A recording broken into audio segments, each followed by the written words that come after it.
Everybody, welcome back. You know what time it is. It's time for some Sideline Sports. I am your host, Jake Malik. I got my two co-hosts with me. JB couldn't be here, so Eric Wilson, my man, stepping in to help take the lead this week. And Jon Shearer, how are you both doing, gentlemen? I'm doing better than the Yankees are doing. You know what? We'll save the hate comments for later. We have a special guest with us, Marques Ogden. How are you doing, man? How you doing, Jay? How's everything going, man? It's great. You know what? You'll be nice to me at least. John's coming out the gate firing. He wants to be. Man, I'm enjoying your You know what, Jon? Julius Caesar downfall. Jon, we will talk about that stuff later. I'm fine with that. But right now we got a guest and we got to talk to our guest. We can't just. We'll go back and forth and get after each other in a little bit. Sure. But, I'll start with this because I was thinking about this before. And Marques, I need you to tell me if this is true.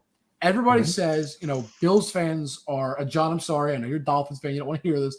You played for the Bills, so you would know, better than any of us. I've heard Bills fans are probably like the craziest football fans out there.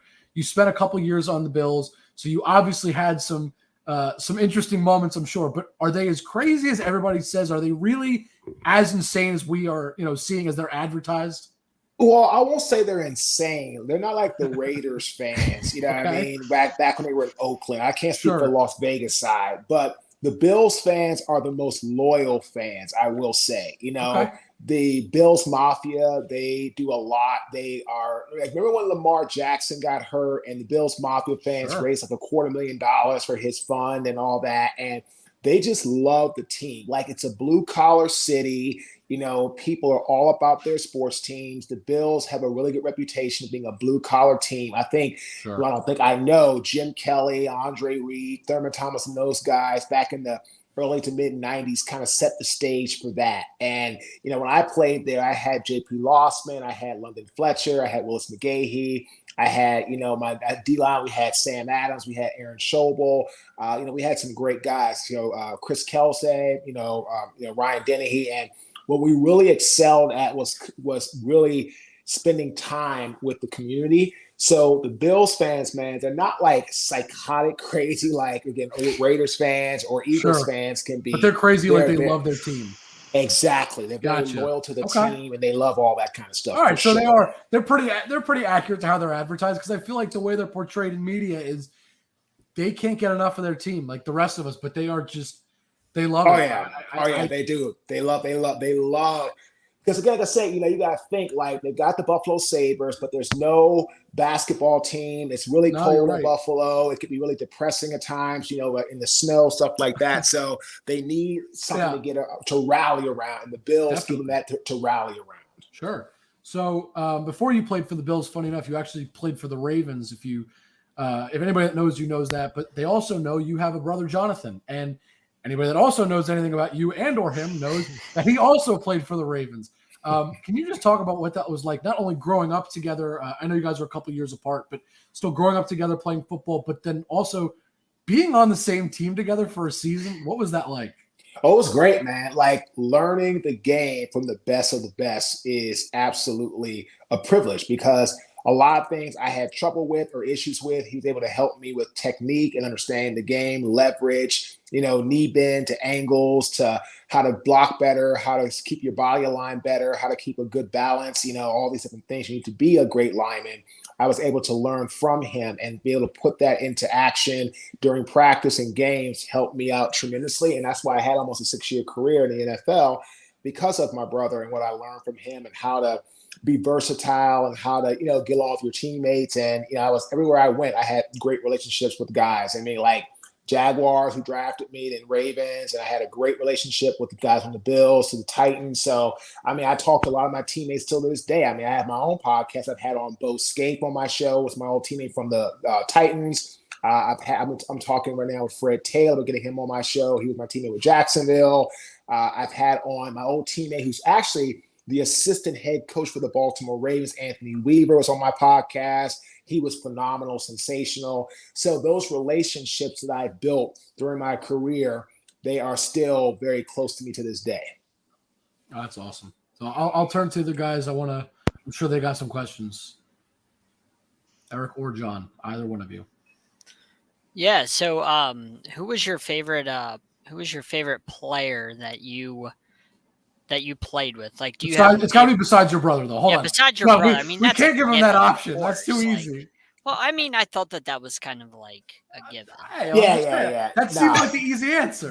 No, it's not. The answer is Ray Lewis. So playing with Ray Lewis, it's a whole new level of elevation. It's a whole new level of preparation, practice, performance, getting out there, doing what you need to do in order to be great. It's kind of like I can't imagine this because I was never that talented at the sport, basketball, right?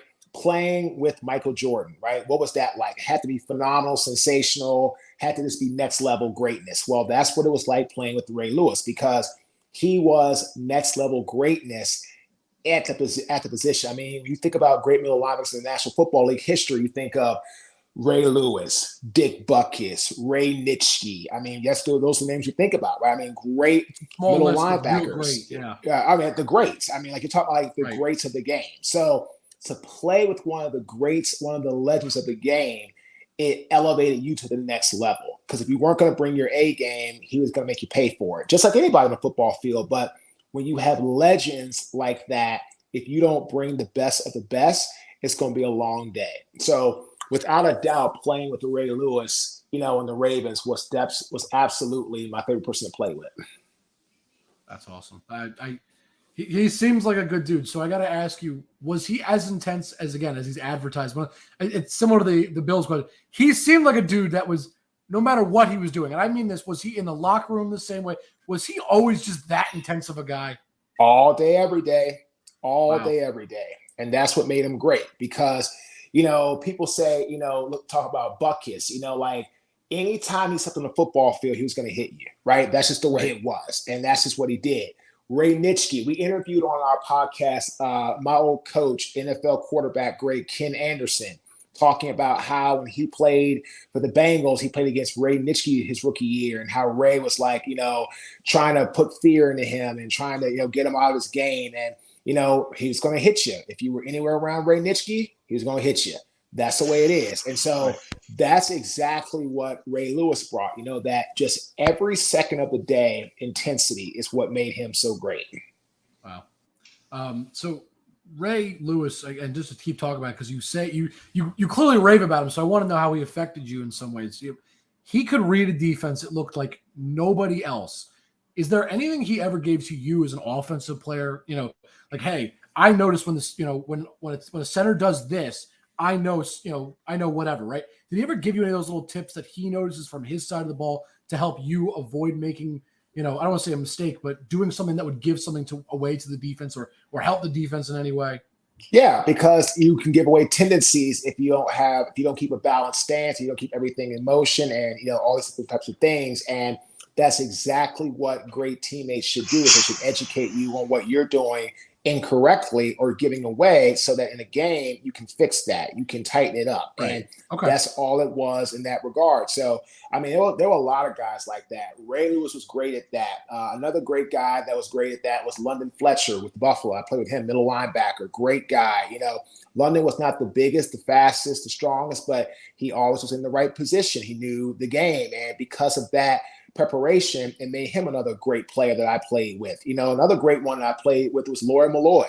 Laurie Malloy is another great guy. The strong safety that always knew what was happening. He could read offenses. He could read coverages. He could read, alignments and where guys were going to go. So you're talking about being around some of the best in their profession.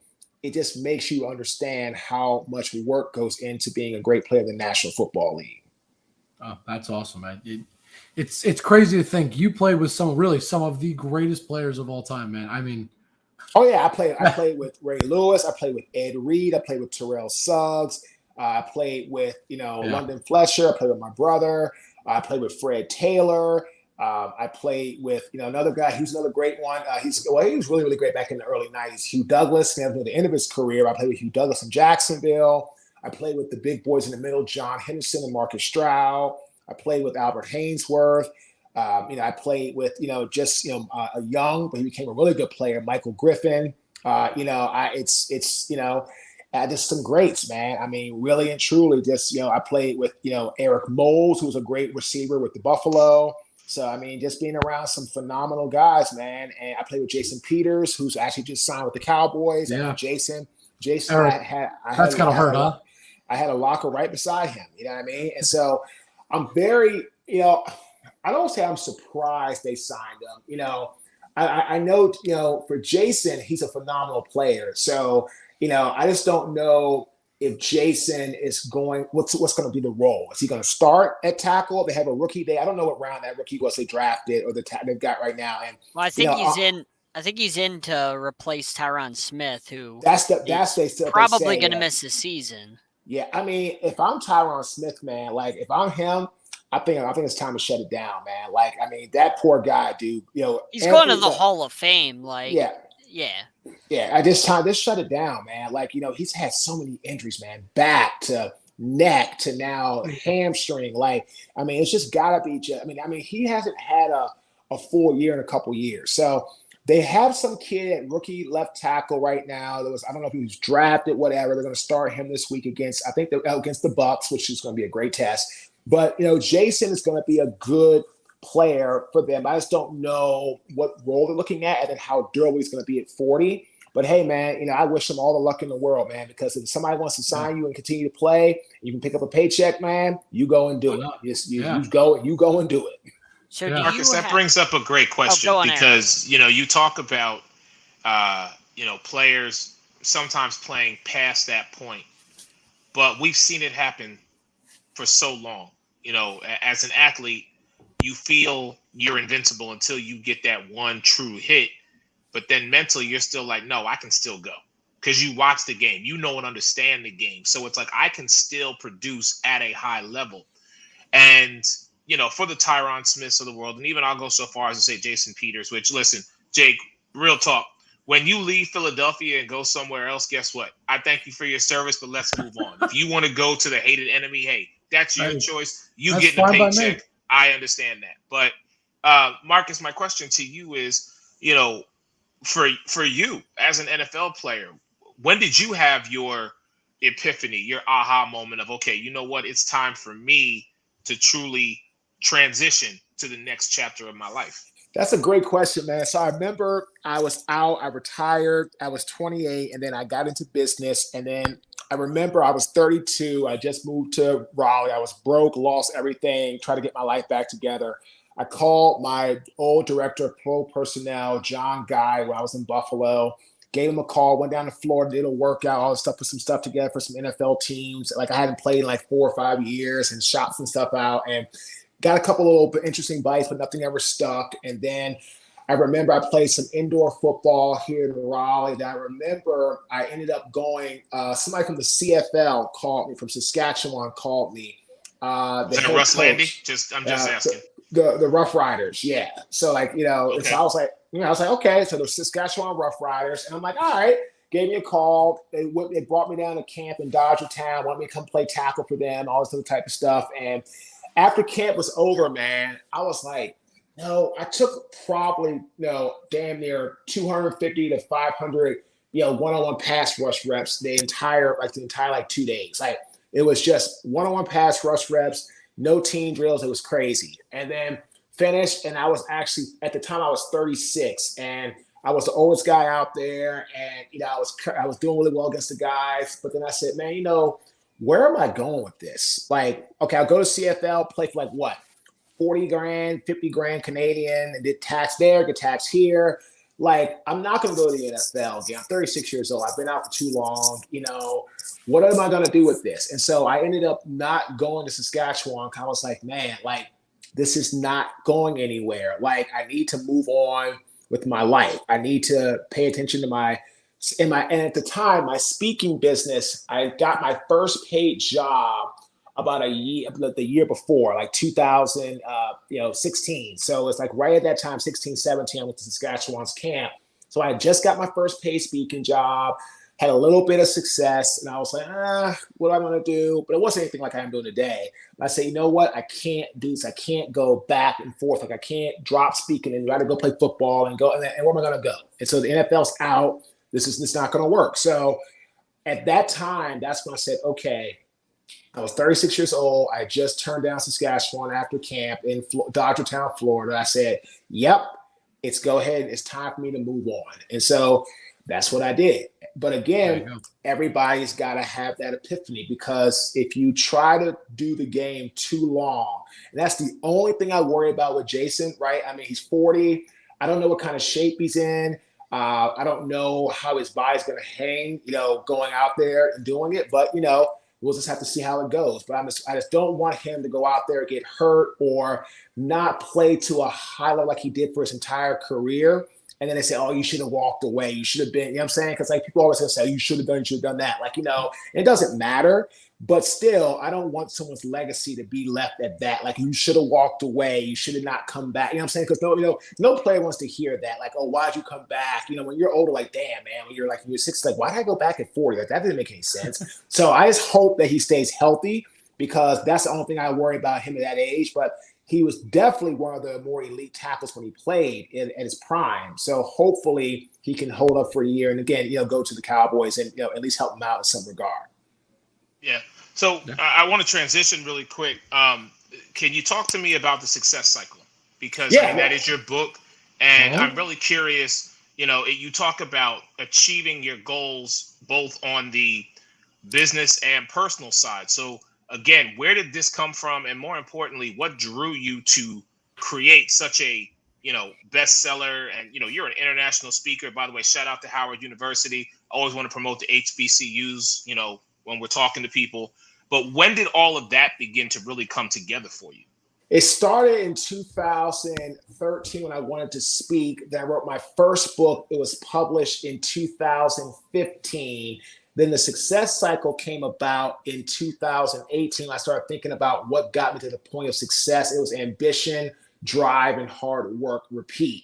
And then we wrote the success cycle, and that helped us out tremendously. I had a really great talk actually today with a Major League Professional Baseball team, prominent, one of the more prominent teams in the Major League Baseball, about speaking for them and maybe even possibly doing some consulting as a diversity and inclusion consultant for them, which would be huge for our career and our brand. And they were talking about the success cycle. They were going to order the book.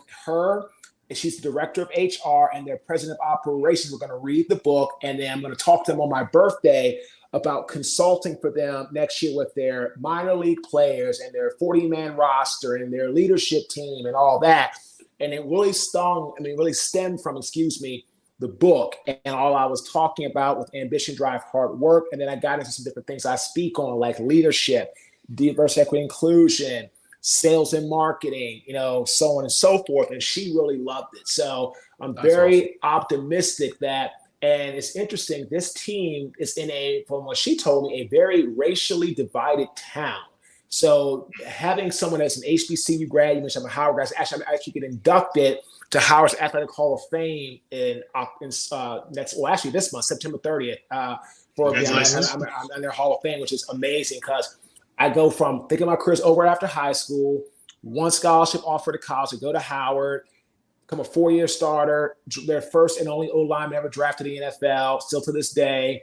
And without Howard, I'm not where I am today. So I'm so excited for that to come up here in September 30th. But the point I'm making is that, everything stems from, I'm the kind of guy that's a real but HBCU guy. I'm from the hood of DC. I got out. I went to college. I got in the NFL. I built a business, lost a business, came back, all these things. And so they feel that could be a real good staple piece to kind of really connect with people, African Americans in that community, because they're trying to get more African Americans to support this organization.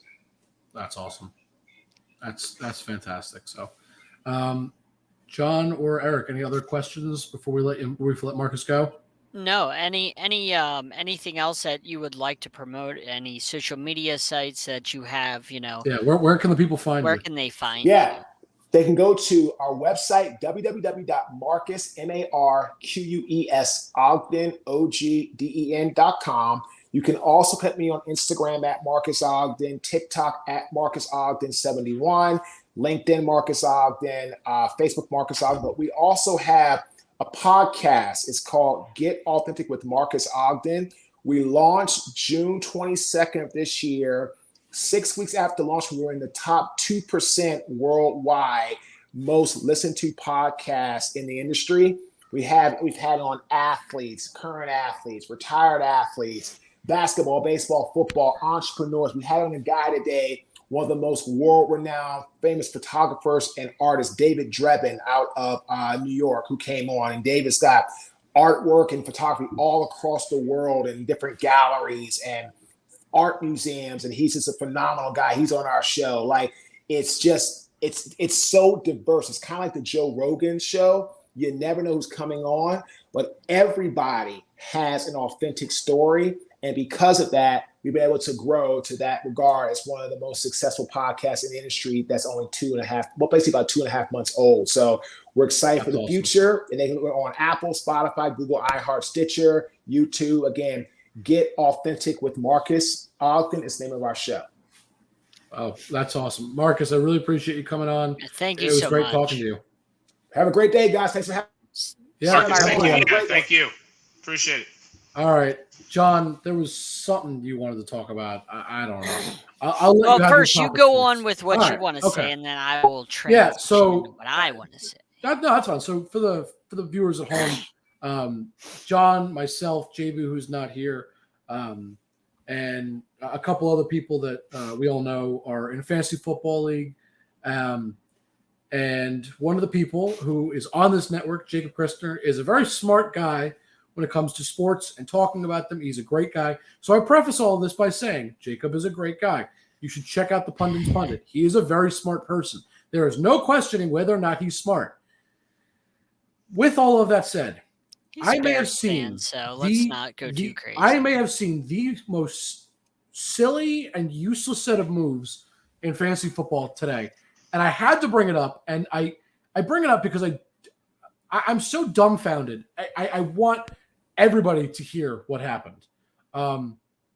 It just doesn't make sense to me. So it's a 2-quarterback league. So I have and I want to jump in, Jake. And yeah. If anybody has any stories they want to share of their fantasy, crazy trades, like make sure you check out our Twitter. Go to Sideline Sport 1. Leave a comment. Matt's always posting about fantasy football in there. So make sure you drop some comments on there. Share that. Matt is always, and JT are behind the scenes guy. They are big on the fantasy, so they will definitely reply to you, and they reply very quick. Anyway, go on, Jake. So draft happened the other day, and I'll be honest. So it's a 2-quarterback league. My team looked fantastic, minus my secondary quarterback. I had Matt Stafford. Was very happy. I was cool with that. But Daniel Jones was my second quarterback. So admittedly, I was very upset because Daniel Jones stinks. Why did you pick him up? I had no choice, Eric. Literally, you always have a choice, Jake. No, you always have a choice. Eric, I had the options of him, Marcus Mariota, Mitch Trubisky, Zach Wilson. I had nobody. Mitch Trubisky is starting, so at least you would get something with Mitch Trubisky. I didn't know that yet. And Eric, I have Josh Allen and Justin Herbert. So, I mean, I had a choice in getting those two. Admittedly, I was going to get Matt Ryan, and I was perfectly happy with Matt Ryan. However, he was taking the pick before mine when it happened. But besides the point. So I traded Kareem Hunt and Chris Godwin in exchange for another quarterback as well as a wide receiver, Jameis Winston and Robert Woods. It's not my favorite trade, but I have a deep receiving core. Jake, I'm sorry. I hate to cut you off. You traded away Kareem Hunt. Correct. This is going to get so much worse, Eric. And who? And Chris Godwin. My number one and two receiver are Tyreek Hill. So you traded them away for Jameis Winston. Correct. And Robert Woods. Correct.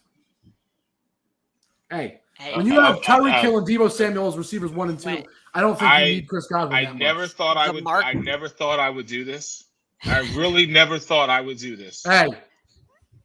The market dictated Jake needing his desperation. John, I had no options. You're going to appreciate me more than you ever have in about 3 seconds. You ready? Jake Malik, you Eric, are out of you wait. You wait to hear the rest of the story, though, because it gets worse somehow. So, look, I made it. What is this, hold my beer? What are we doing? This admittedly was I wish JB was partially out of desperation. I'll admit it. I needed a quarterback. I didn't have a choice. But That's not the worst part. So Jacob, who receives this trade, then says to Jon, after Jon this morning picked up Darrell Henderson, who is really the 1B running back in the Rams offense. Sean McVay has come out and said that Jacob has Cam Akers. So Jon says, let's trade Kareem Hunt for Darrell Henderson. Jacob gets the handcuff. I understand the trade. It makes sense. It's fine. Jacob has an extra bench spot. Because I have Nick Chubb, so I needed insurance. So it makes sense. Their trade, fine. So Jacob picks up AJ Green to fill his last bench spot. Why he chooses to do that, I don't know. I don't care. It doesn't matter to me. It's a personal choice. Whatever. He already has 2 tight ends. I'd like you to know this. He has Pat Freiermuth and Mike Gesicki. This is Gesicki's the backup, by the way. And it doesn't really matter who's who. But hold on. You ready for this one, Eric? Jacob decides, I'm all ears Jacob on this. decides, I'm going to take Darrell Henderson, who I just traded for, and drop him so I can pick up Robert Tonyan, my 3rd tight end on my team. Why did he trade Kareem Hunt away for Darrell Henderson in order to literally cut that same guy? Look, my trade may not have been the best trade. It was out of desperation. I can explain my choices. I can't understand why one person needs 3 tight ends and trades away a running back for another running back to just drop him. I can't fathom what the point of that move was. See, Eric, have you ever watched a movie, like a medieval days movie where, the king or whatever is just watching the peasants squabble amongst each other and beat each other up? All right, Jon. I'm the king. They're the peasants just beating each other up down there, and I'm just enjoying this from my perch. Jon, just hanging out. I'm not involved in this squabble stuff. I'm just enjoying watching Jacob implode. Let me say this, and I will defend the pundit's pundit on your 3 tight ends here. In a league that we know to be pass happy, I think if we look at red zone efficiency, I think primarily you could say that the tight end is going to be the individual who is going to get you the points with regard to red zone efficiency. Now, that may not always be the case, but I feel there are those who are going to, if it's 3rd and 4 and you know that your wide receiver 1 and 2 are pretty much going to get locked down, you've got your slot, you've got your tight ends. So your tight end's a little bigger than maybe some of these, linebackers or corners or safeties. So you might be able to pound your way in if you need him to go a couple of yards. So I can understand it. I don't agree with it, but I can at least understand it.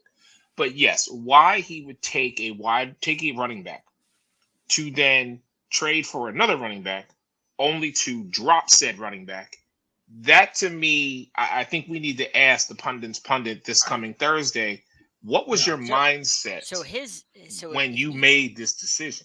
So he explained to me that he doesn't believe in Jacoby Brissett, and he thinks that there will be no offense in Cleveland, which Jon, means I guess Kareem Hunt and Nick Chubb won't be very good this year. And Eric, I just want to say this to you because I was part of this conversation. I heard it.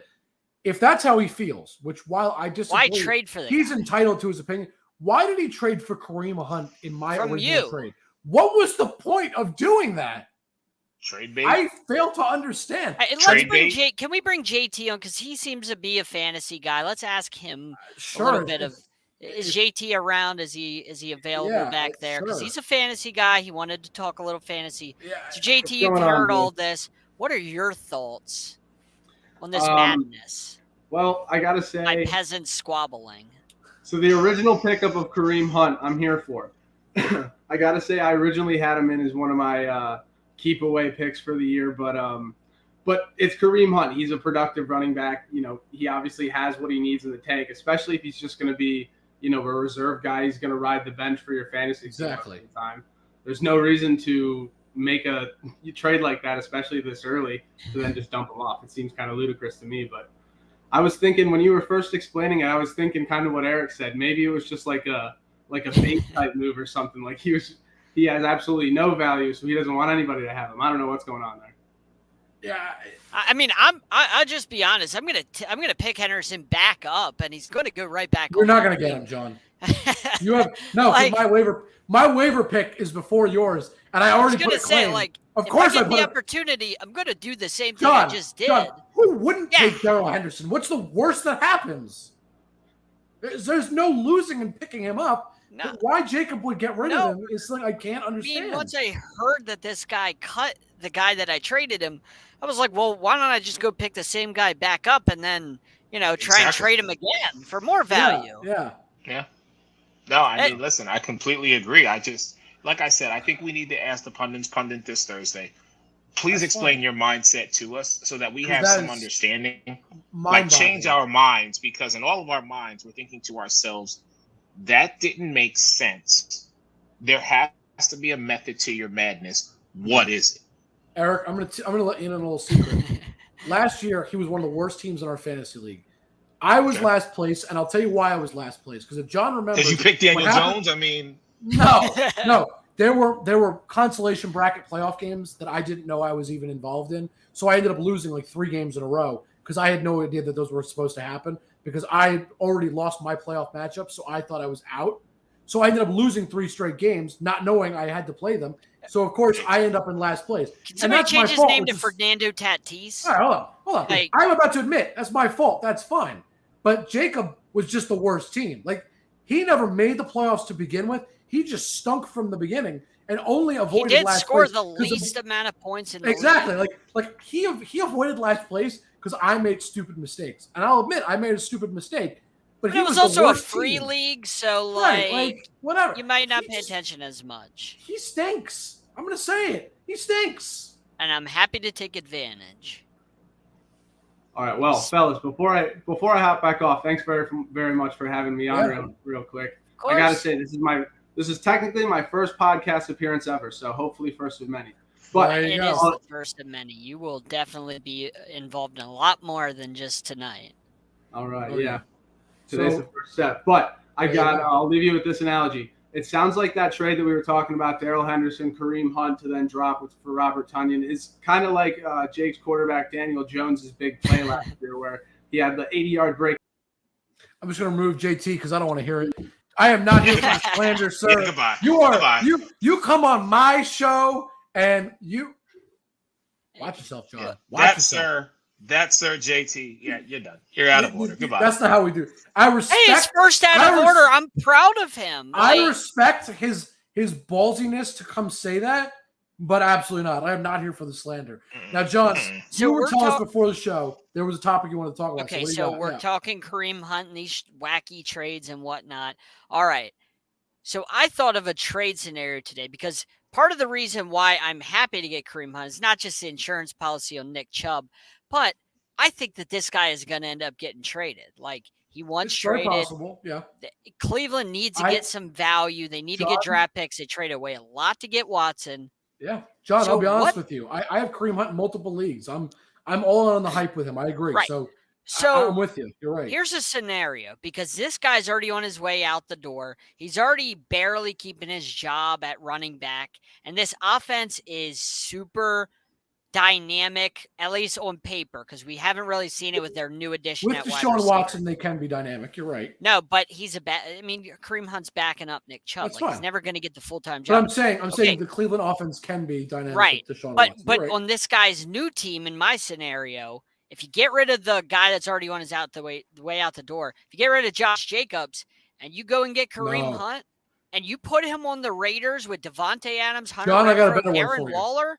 Oh my goodness, they are the best team possibly in that division. John, I will tell you there's an even better option. Now, this is contingent on a rookie running back that I have not yet to see play. So if this running back turns out to be great, I wouldn't make this trade. But if I'm the Buffalo Bills and James Cook is not as good as we hope, there is no doubt you should add Kareem Hunt. There is zero reason you could possibly tell me that they shouldn't. They're already a Super Bowl contender. And to add a guy like Kareem Hunt, they'd finally have the running back they've been looking for. They'd have everything they need, even if they keep James Cook to be a goal line guy. I'd rather have Kareem Hunt. Cook is a big physical guy. So if they want him to be the goal line guy, fine. But Kareem Hunt can run the ball. He is fast. He's got great hands and maneuverability. I'm telling you, the Buffalo Bills should be going after him. And they really don't have to give up that much, I don't think. I think they can get away with a pretty, realistically, a low trade for a high-value player. I like the idea of trading. I like that idea. I agree. I think the Buffalo Bills, for me, make by far the most sense. It would just, John, what's the one thing that, of course, JB's not here. What is the one thing we've said about the Buffalo Bills constantly? They need a running back. If you add, you have no faith in Devin Singletary, is what you're basically telling me. Not at all. None. No. You have no faith in him. As the starting back, no. If it's backed by committee, sure. But could you imagine? I've thought about this a lot. I don't understand why teams aren't inquiring about Kareem Hunt. I can answer that. I think I can answer one of the fastest running backs instead in football. Instead of keeping stuff in house, instead of going to upper management and his agent and saying to them, "Listen, we have a situation here, and I would like to find a way to no longer be a part of the situation." Right. He broadcasted it, and the minute you broadcast your dirty laundry, teams out there are like, "We don't need, nor do we want that headache. We don't care how good you are." There is a certain format that people need to follow. Deshaun Watson went to the Browns in that same scenario, right? The Browns are an exception to. I'm not disagreeing with you, John, but we both know the quarterback position is held in higher regard than the running back position. Running backs are basically, you are good for about 3-4 years. I was going to say 3 to 5 year rentals. That's what they are. Yeah, that's it. Yeah, that's what you are. Unless you are. And my question is, if Kareem Hunt is so good, why is he not winning the starting job against Nick Chubb? Well, Nick Chubb is fantastic in his own right. Like they're both, but that's not answering my question. Back. Okay, but why is Nick Chubb still getting the nod? If they're supposed to be both these great running backs, which I feel they both are, why is Nick Chubb still getting the nod? Riddle me that one, Batman. I mean, they both get touches. They both are efficient. But Nick Chubb is still your RB1. But this is the same thing I didn't understand when Cleveland obtained Kareem Hunt. I said the same thing I'm saying now. Like, why aren't teams inquiring about getting Kareem Hunt? Like, I understand the off the field things. I understand all that. But this is a National Football League. Like, let's be honest. Nobody cares about any of the off the field stuff. They say they do because of they save face and because of PR. But none of these, all they care about is winning and money. That's it. John. Like, none of these teams really care about any of this actually. So if that's the case, I'm just being honest. If that's the case, and that's the argument that you want to stand on tonight here on Sideline Sports, then my question to you is, why did he go to Cleveland? You're talking about why didn't these other teams inquire about him? And JT, I'll get to you in a moment. But John, you still haven't answered my question. I think he went to Hunt Cleveland. and Nick Chubb are no, I know why he he went to Cleveland. Are on the same, if we keep them equally, for on the field production, why is Nick Chubb still getting the RB1? Why is he getting that title, John? It's his job. I mean, they're both. I mean, Kareem Hunt still gets touches, but he doesn't get. But if Kareem Hunt is supposed to be as good, if not albeit better in some cases, should he not be the RB1? They're both extremely dynamic. Right. Let me help John real quick. Nick Chubb is a better pure runner. Nick Chubb is very physical. So when you need, a straight run up the middle, you're not going to Kareem Hunt. You're going to Nick Chubb.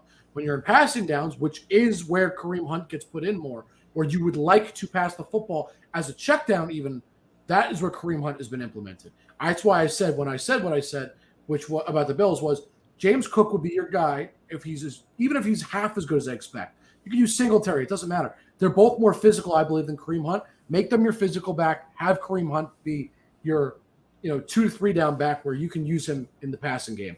John is missing that point of saying that Kareem Hunt is not a great physical back as compared to Nick Chubb, who is extremely physical but doesn't catch the ball. That's why he doesn't have a starting job. And Eric, you asked about why he went to Cleveland.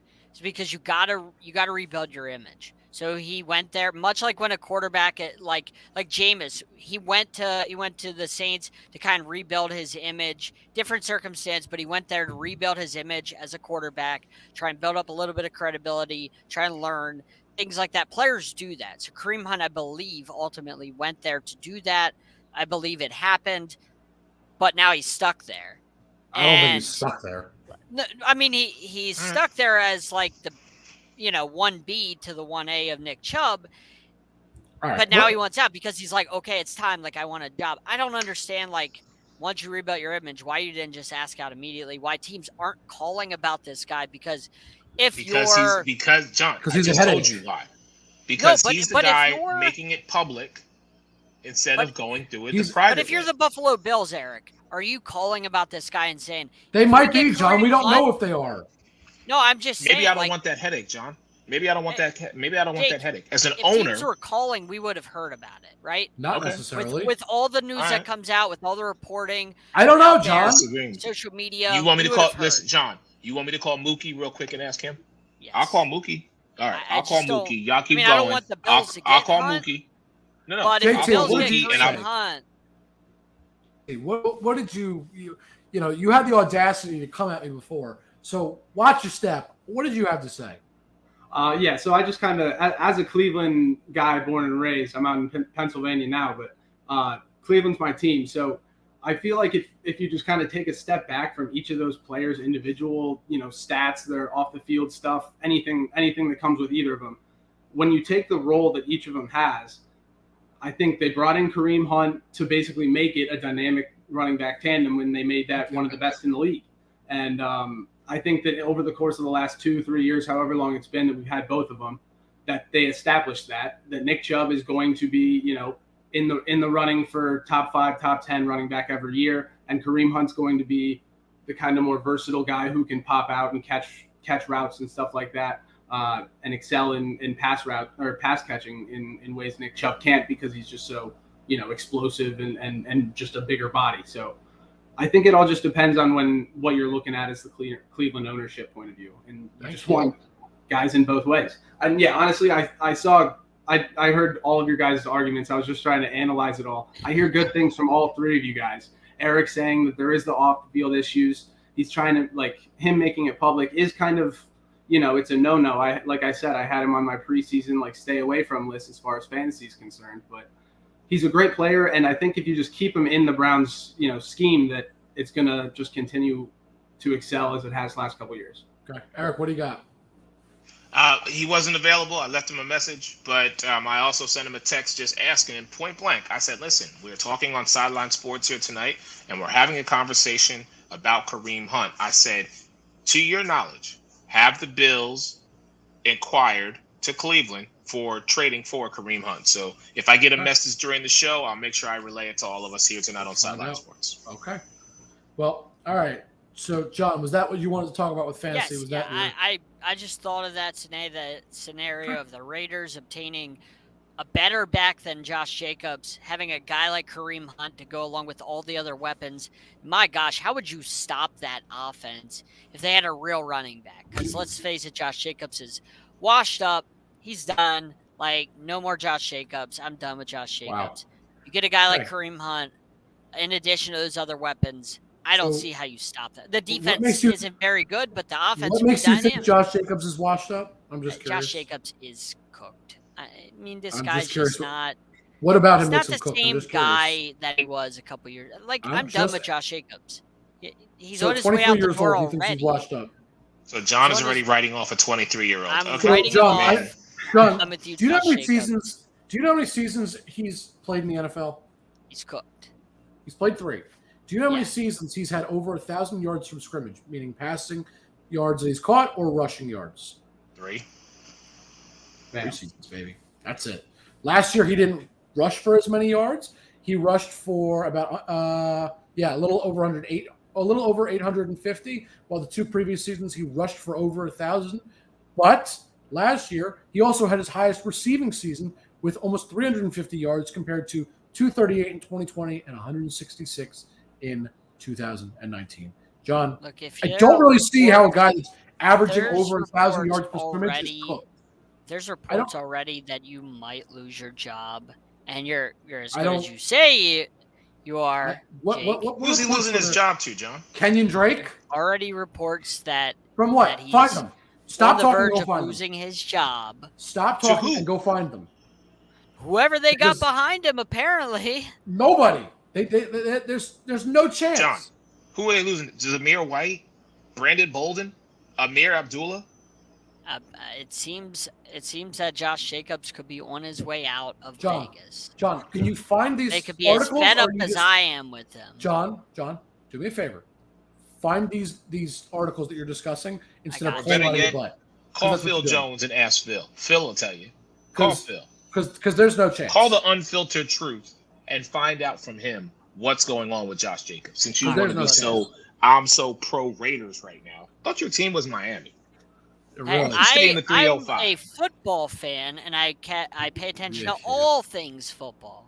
No, you Not don't. You just- pay attention to the Dolphins. I'm a football lifer, a Dolphins Yeah, he lifer. does. I love it all. I've been behind the scenes for like a month and a half listening to John and Jake's and JB's takes primarily, and I've got to say, John JT, I'm is the sorry. first person ever to cut the rope on a guy. If he's 23 years old, 33 years old, and still mashing home runs, he's going to call it quits on a guy before anybody else thinks about it. Yeah, Jump before anybody does. All right, John. I would have wanna hear- survived the Titanic before any of you three. Oh Just my God. throwing that out there. No, you wouldn't. What? I would have John, jumped I'm not- ship John, before any of John, you. I'm not letting you. Well, that letting sounds you about on right. my door. Okay, you're gonna have to hold my hand and I'm put stealing your the body in life the water. raft, and you can go get All your right. own. All right, we got about 10 minutes here, gents. I don't know how we haven't brought this up yet, but it's probably like the biggest news of the past week. It only happened, I believe, 5 days ago. Are we not going to talk about Donovan Mitchell getting traded out of Utah? I mean, Utah looks like they might be one of the smartest teams I've ever seen with the amount of picks they've accumulated from literally just two players. Between Rudy Gobert and Donovan Mitchell, they have acquired a monstrous number of picks. They have set themselves up for the future so well. I don't know how this wasn't brought up already. I mean, they are like they're killing it. I mean, I get they're losing stars, but you lose two stars and they've acquired I don't even know how many picks now. I have to find it, but here you go. To be fair, they didn't have anything else. That's my point. They had 3 first-round picks in Donovan Mitchell trade alone. They got 25, 27, 29. I mean, as well as getting Colin Sexton, who they've already signed to a new deal. Utah might be one of the smartest teams I've ever seen. I got to be honest. You got 2 disgruntled stars, and you turn it into Colin Sexton and a bunch of picks. I mean, the Rudy Sounds pretty Gobert good to me. trade was just, I mean, they fleeced him. That's what I'm saying. I mean, they are. I mean, have you ever seen a rebuild like this? This is, I mean, unbelievable. I've seen the Dolphins Not to rebuild. this level. Not to No, this level. I haven't seen a rebuild. To answer your question, Jake. Yeah. But at the same time, what they originally had, we already knew what they were.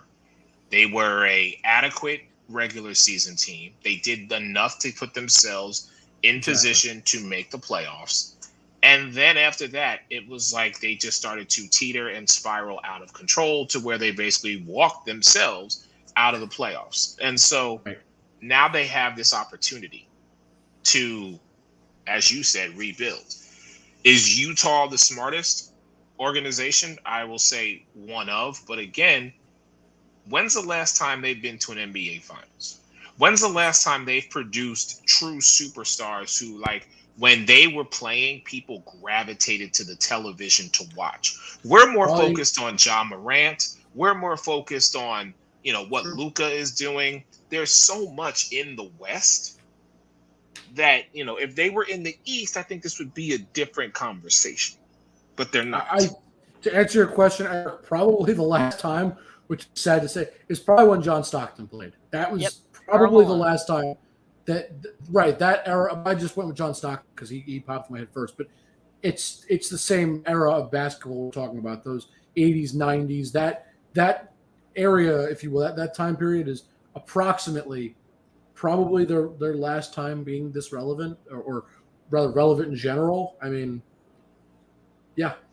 They had a year. Congratulations in the last 5 years where they were, making runs in the playoffs. But yeah, I see exactly. I wouldn't It call was it always a runs. fluke. I would It was call always it a appearances. fluke. It's not runs. They were in the playoffs. They were making appearances. It was always They a were just fluke showing with up. Utah. Yeah. But again, I look at this and I'm like, yeah, Cleveland. Now you have Donovan Mitchell. Now you have Kevin Love. You have Karis LeVert. So let's see how this all shakes out. But for Utah, hey, you know what? You got yourself an opportunity to go get you a core nucleus of guys who you feel can work together, be together, but you still have to get yourself to contend with the Golden States of the world, the Lakers of the world, the Clippers of the world, the Mavericks of the world, the Memphises of the world. You have those 5 teams. Oh, and I'll even throw in the San Antonio Spurs because we know what Pop is able to do. Sure. So it's by the time, hold on, Eric. By the time that the Jazz are actually back in relevancy, which would be a long time, Pop will be long gone. Boom, he'll be done. Steph Curry will be out of the league. He'll be retired. Clay will be retired. Golden State won't be Golden State anymore. This is actually chess when others are playing checkers because you just wait it out until Golden State and Pop and those guys are gone, and then boom, you can get John, that's not relevant again. But Because John Morant's going to be there for a minute, John. LeBron James you're will be still gone. going to have to contend with Memphis. You're going to have to contend with Luka. That's still 2 teams that you're going to have to contend with. And the way that Golden State is set up, John, they're setting themselves up for the second coming. Okay. Yeah. So Golden State has Dynasty 1 right now. They're attempting to set up Dynasty number 2 already. They're saying we got these great players, but we're also preparing for the future right now. But as I said, I agree with what Eric said. It'll be a couple years before there any bit of relevancy. And once Steph Curry goes, guess what? This is a completely different thing for the Golden State Warriors. Not necessarily. Never done this without Steph Curry, so we'll see about Dynasty 2. I'm gonna need you to hold this clip, and for a few years, we're gonna revert back to this when Golden State doesn't miss a beat after Steph, Clay, Draymond, and everybody else are gone, and this new regime comes in and just remains pace. I need you, JT. It's not the same without Steph Curry, man. We're not saying it's going to be the same. It's not the expectation. Well, the same would be championships, right? No, that's not at all what the same would be. The same would be playing the same style of basketball, scoring the way they score. I'm not saying they're going to do that, but I'm sitting here telling you, and I'm confident that they have set themselves up for success in the future where they will continually make the playoffs and be in contention for championships. Absolutely. The way they are continuing to set themselves up, Steve Kerr is not going anywhere anytime soon. Will Steve Kerr still know how to coach once Steph Curry's gone? Yes, obviously. I believe so. I don't see why he wouldn't be able to. Oh, because Steph Curry's not there. So? What does that do? Hot take. I understand. It's like Urban Meyer without Tim Tebow. Urban Meyer I gotta run. John, Urban Meyer couldn't coach. That's just stupid. He did at John, you know what? John, I'm going to put this. John, State. You know what I'm going to do? John, I'm going to put this in a language you speak.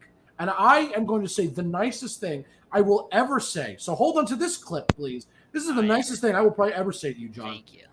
I may not like the Heat, and I may not like hearing you talk about them, but it's just like Eric Spoelstra. Just when he lost D. Wade and LeBron and Ray Allen, he still can coach. He's still got a way to win. So it's the same thing. Good coaches, great coaches, they find a way to win no matter who's on the team. They can't win with nobody, but if you give them talented players, they will win you games. They will certainly take care of business. So for the first time, I'm saying something nice about the Heat, John, but it's a good example because he lost superstars. He lost a nucleus of superstars, right? They're no longer there. But are the Heat having a problem?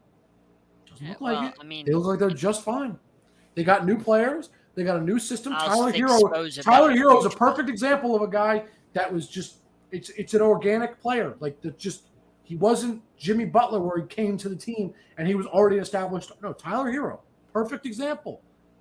Warriors are going to do the same thing. They're going to have their new guys be just like that, where they're just these great players that a good to great coach will take care of business all day.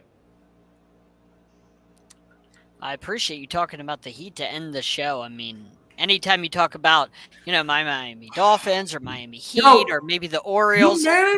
He managed to take the point. That was, I believe, a solid point to make. It was a good comparison. It was a and great manages take, to turn it around about him. And he just killed it. John, it was just all you had to say was, that's a good point. I like that. I agree with what you're saying. You don't have to talk about your Heat. I don't want to hear it. It wasn't meant to be about you. I thought it was an open door. No, it was just meant as a point. John, sometimes I really don't like you. I hope you know that. Hey, you give me an inch, I take a mile. That's your fault. You truly do. You give John a city block, he takes a whole entire borough. Listen, guys, thank you so much for having me on. You know the deal. Eric Wilson, Sports Arena, Monday and Thursday Wednesday night, 10 p.m. baby. Eastern. Again, ruining my thunder, John. Thank you so much for ruining my thunder. Okay? Just for that, I'm not saying anything till tomorrow night. You want to find out what Thursday night's all about? Check out the Sports Arena tomorrow night, 10 p.m. Eastern, sportsarena1.com, part of the Sideline Sports Network family. Much love to you guys. I'm going to holler at you. Much love, Jake, JT, pleasure. John, I'll see you tomorrow. Go, son. Blabbermouth, you want to go? Make it quick. Go ahead, JT. Thanks for having me, guys. It was a pleasure. Yeah, you're Blabbermouth. Oh, yeah, I'm going this time. Go ahead, JT. I'm going. Pretty simple. I'm JT, Sideline Sports. Keep tuning in. Want to tune into my Twitter, Jake Taylor 123. Pretty simple, not creative at all. All right, Blabbermouth, you got a couple seconds. Let's go. Sideline Sports YouTube, Blue Hawks 13. Hey, I mean, Sideline Sports is the best damn network in the world. That's all I got to say. All right, everybody, you see across the bottom of your screen. Follow us, check us out, and we'll see you next time. Everybody have a good one.